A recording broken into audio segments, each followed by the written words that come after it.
순간순간을 주의 은혜로 알고 살게 하여 주옵소서.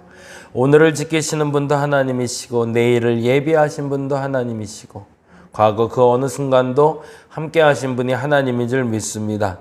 그 믿음으로 살아가게 하여 주옵소서. 또다시 주말을 맞이하며 새날을 준비하는데 특별히 이번 주부터 대림절 절기가 시작됩니다. 주님 오심을 기다리며 마음을 준비하게 하여 주옵시고 새로운 마음, 새로운 뜻으로 다시금 시작할 수 있는 우리가 되게 하여 주시옵소서. 감사합니다. 고마우신 예수님 이름으로 기도드렸습니다. 아멘, 아멘. 오늘은 요한복음 16장 1절에서 15절 말씀 같이 봅니다. 요한복음 16장 1절에서 15절.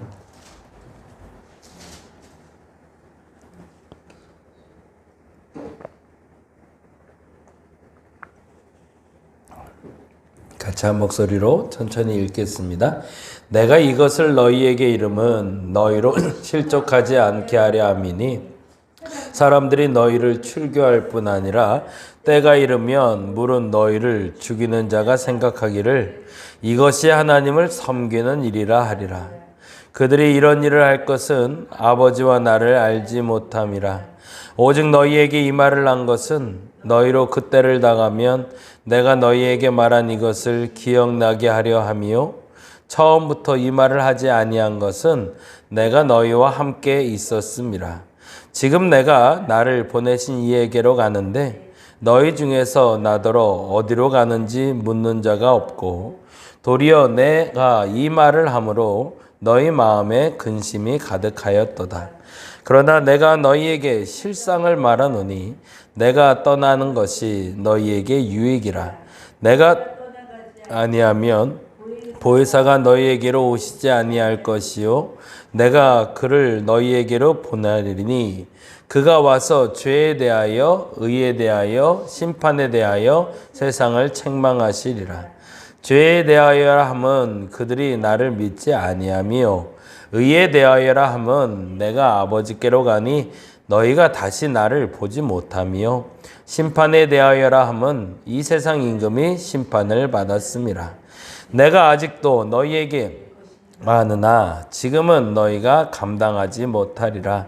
그러나 진리의 성령이 오시면 그가 너희를 모든 진리 가운데로 인도하시리니 그가 스스로 말하지 않고 오직 들은 것을 말하며 장래일을 너희에게 알리시리라. 그가 내 영광을 나타내리니 내 것을 가지고 너희에게 알리시겠음이라. 무릇 아버지께 있는 것은 다 내 것이라. 그러므로 내가 말하기를 그가 내 것을 가지고 너희에게 알리시리라 하였노라. 아멘, 아멘. 조금 어려운 말이라 사실은 이 말씀에 대해서는 고민이 좀 많이 되는 단어이기도 해요. 그런데 조금만 좀 편하게 한번 풀어볼게요. 1절에 보니 이렇게 되어 있잖아요. 내가 이것을 너희에게 이름은 너희에게 실족하지 않게 함이니 라고 이야기하고 있어요. 지금 이 말을 하는 것은 너희를 시험 들게 하려는 것이 아니라 너희로 힘을 나게 하는 게 오히려 너희를 지키는 것이 목적인데 너희에게 지금 말하는 것이 너희의 마음을 아프게 하고 힘들게 할 수 있다라는 표현인 거죠. 그 다음 표현을 보니 이렇게 돼 있잖아요. 2절에 사람들이 너희를 출교할 뿐 아니라 때가 이르면 물은 너희를 죽이는 자가 생각하기를 뭐래요? 이것이 하나님을 섬기는 일이라 하리라. 안타까운 건 하나님을 믿는 사람이 하나님을 믿는 사람을 괴롭힐 때죠. 하나님을 알지 못하는 사람에게 괴롭힘을 당할 때는 우리가 그래도 믿는 사람이니까 참아야지, 기다려야지 그러는데 하나님을 믿는 사람 때문에 내가 시험을 당하게 될 땐 그것처럼 곤란한 게 없죠. 근데 문제는 참 조심스럽지만 그는 그것을 하나님을 믿는 것으로 착각하고 있다는 게 믿는 거죠. 작년 우리 탄핵 문제도 있었고 여러 가지 이제 정치 상황 속에서 보수 기독교 단체라고 불리는 몇몇 대형 교회나 손가락질 당했던 이단적인 사상을 가진 사람들로 말미암아 교회가 욕을 먹게 됐었죠. 근데 그들이 스스로 우리 바로 믿고 있는 이들에게 시험을 주고 그들을 연단으로 고난으로 이끌고 있었음에도 불구하고 안타깝지만 그들 스스로는 자기가 하나님을 잘 믿고 있다고 착각했죠. 그래서 이 부분은 참 고민을 좀 해봐야 될 부분이 있어요. 지난번에 우리 최승필 집사님 성경 공부하다 그 얘기했지만 우리가 좌우로 치우치지 않는다라는 말에 대해서 한 번 더 고민해야 되는데, 한 길을 올곧이 가야 되는데 지금 좌우 진영으로 나뉘어서 기독교가 바른 길을 잃고 있다라는 거죠. 그러면 나는 지금 바른 길을 가고 있을까? 이 부분에 대해서 우리가 심각하게 고민하고 질문할 수 있어야 됩니다. 근데 안타깝지만 사실은 하나님을 바로 믿고자 하는 이에게 고난이 왔을 때 다음과 같이 행동하라라는 겁니다. 그리고 이야기하십니다. 그때 내가 너희를 지킬 것이 아니라 보혜사가 너희를 지킬 거라고 얘기하세요.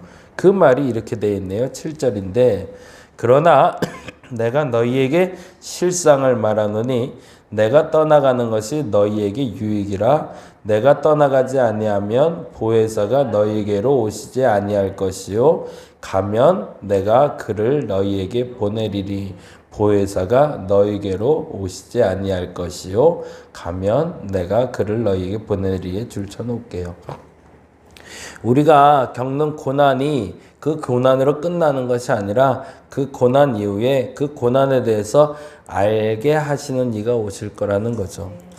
지금 우리나라처럼 첨예하게 같은 기독교가 다른 말을 하는 나라가 있을까 싶을 정도로 우리는 같은 하나님을 믿고 있는데 다른 말을 하고 있어요. 앞으로도 더 이렇게 많이 갈라질 것 같아요. 그렇다고 제가 꼭 좌측이나 혹은 우측이나를 얘기하는 건 아니고요. 하나님 앞에서 내가 바른 믿음인가 바른 믿음이 아닌가를 끊임없이 질문하고 답해야 되는 때가 왔고요. 이제는 그 누구도 그 좌우에 대해서 그리고 바른 것에 대해서 가르쳐준다 한들 따라갈 수도 없는 형편이고 나 스스로 믿음을 가지고 나아가야 될 때가 왔습니다. 그런데 분명한 건 성경을 있는 그대로 읽는 연습을 반드시 해야 된다는 거죠. 그러고 나서 성령께서 알게 하시는데 크게 세 가지를 알게 하신다고 하는데 이렇게 표현하고 있죠. 그 표현 때문에 우리가 곡해했던 단어를 좀 이제 살펴보려고 합니다. 8절인데 이렇게 되어 있네요. 그가 와서 죄에 대하여 의에 대하여 심판에 대해서 세상을 책망하시리라. 책망하시리라라는 단어에 줄을 좀 쳐놓고요. 이렇게 단어를 바꿔주시면 좋겠어요. 세상을 밝히 알려주시리라. 네, 그가 와서 죄에 대하여 의에 대하여 심판에 대해서 세상을 밝히 알려주시리라 라고 이야기하면 훨씬 더 해석이 쉬워질 것 같습니다. 원래 이 책망이란 단어는 밝히 알려주다, 밝히다, 드러내다 라는 뜻을 가진 어원인데 우리나라에서는 이걸 책망이라는 단어로 해석을 해서 죄와 의와 심판에 대해서 책망이라는 단어로 혼돈을 가져왔거든요. 근데 앞으로 이 본문을 읽을 땐 그렇게 읽어주시면 좋을 것 같아요. 죄에 대해서 밝혀주시고 의에 대해서 밝혀주시고 심판에 대해서 밝혀주실 것이다. 누가요? 성령께서. 지금 우리가 믿고 있는 믿음이 바른 믿음인가 잘못된 믿음인가 같은 하나님을 믿으면서 다른 말을 하는 우리에게 이것이 바른 믿음이다 라고 이야기해 주면서 세 가지가 들어갈 거라니까. 첫째는 9절인데 읽어봅니다. 죄에 대하여라 하면 그들이 나를 믿지 아니하며. 첫째는 예수를 믿고 있는 태도를 가지고 그것이 죄인지 아닌지를 밝히 드러내 주실 거라는 거예요. 예수님을 어떤 분으로 믿고 계신가요? 그 질문을 던지고 있는 겁니다. 그러면 이렇게 한번 적어줘. 9절에 죄에 대하여라 하면 그들이 나를 믿지 아니하며 라고 할 때 우리는 이렇게 질문 던질 수 있어요. 예수님을 바로 믿고 있는가? 그렇다면 바로 믿고 있는 이에게는 죄가 밝히 드러나지 않을 겁니다. 왜? 예수님을 잘못 믿는 게 죄니까요. 내가 믿고 있는 예수님은 내가 바르게 알고 있는 예수인가? 그게 첫 번째 질문이라면 두 번째 질문 던져야 되는 게 10절이죠. 읽어봅니다. 의에 대하여라 하면 내가 아버지께로 가니 너희가 다시 나를 보지 못하며 라고 되어 있어요.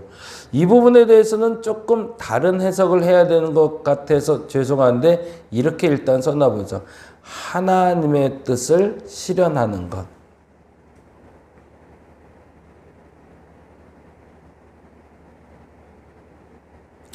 하나님의 뜻이 실현되었는가? 이렇게 적으시면 되겠죠. 죄에 대해서는 내가 예수님을 믿는다라고 말하는데 내가 바로 믿고 있는가? 라는 질문을 던져야 된다는 것이고, 의에 대하여 하면 하나님의 뜻이 실현되었는가? 그렇지 못한가를 질문하라는 겁니다.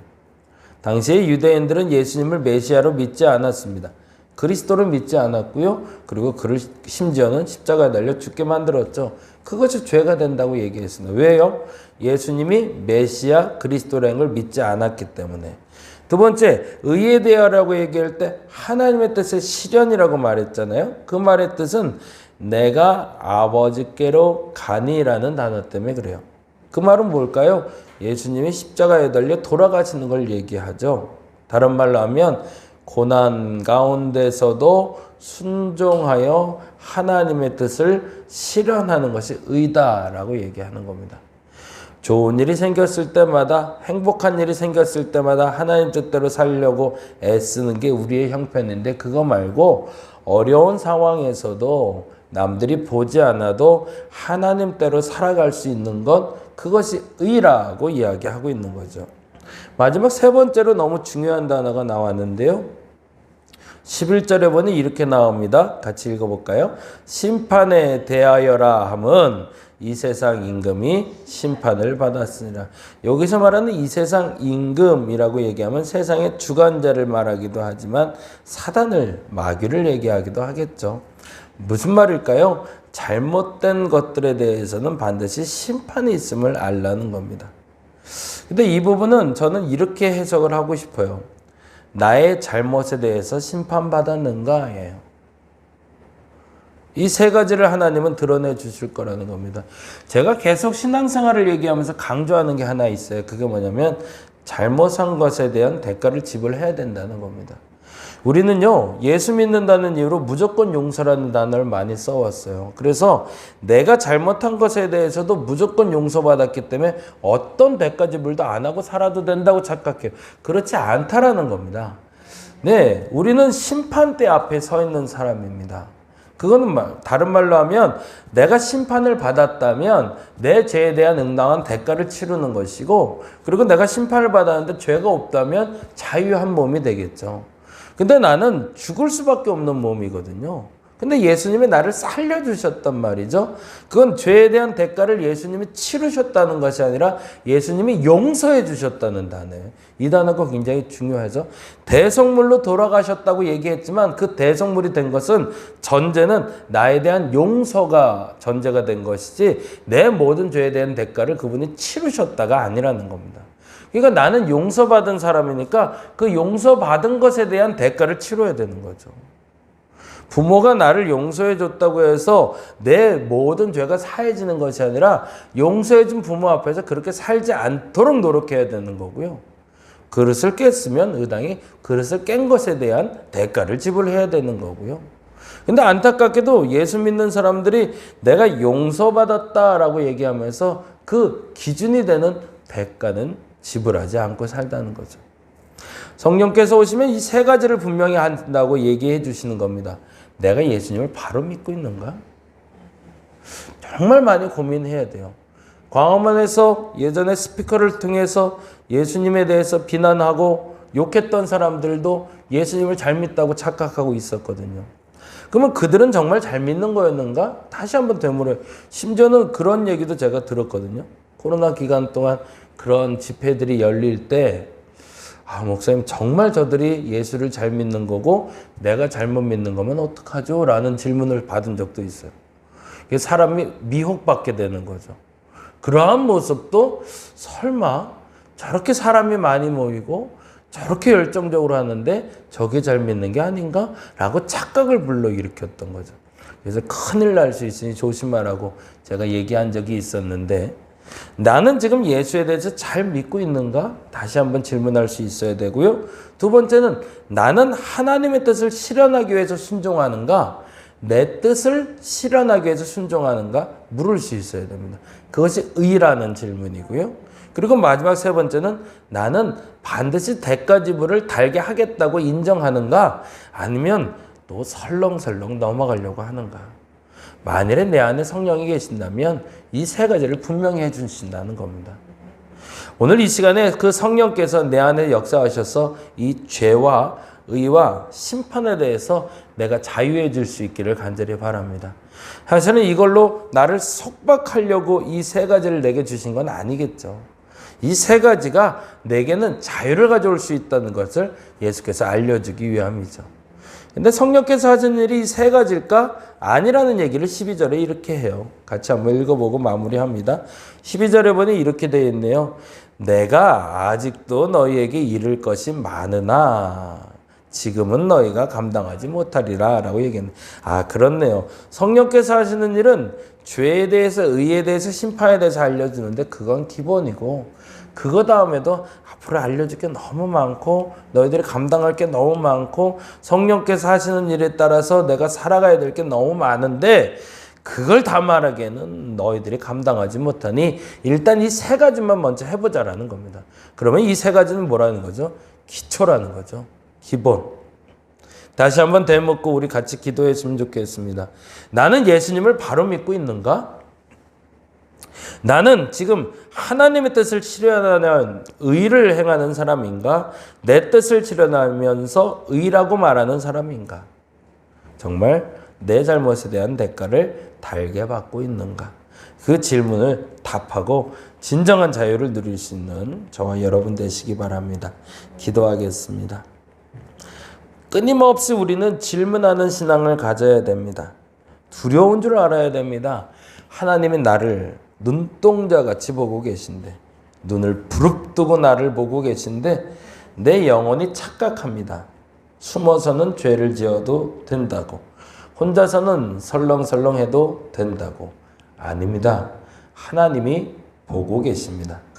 하나님, 내가 하나님 앞에서 죄에 대하여, 의에 대하여, 심판에 대해서 자유하는 영혼이 되게 하여 주옵소서. 예수를 잘 바로 믿게 하여 주옵시고 하나님의 뜻의 실현을 위해서 살아가게 하여 주옵시며 무엇보다도 죄에 대한 대가를 달게 받겠노라고 믿음으로 고백하며 그렇게 살아가는 우리 되게 하여 주옵소서. 이후에도 우리가 해야 될 일이 너무 많을 테 이 기본도 지키지 못하며 하나님의 일을 한다고 말할 수 없사오니 이 세 가지에서 자유하지는 제가 되게 하여 주시옵소서. 감사합니다. 고마우신 예수님 이름으로 기도드렸습니다. 다 같이 기도하고 돌아가도록 합니다. 하나님 역사하여 주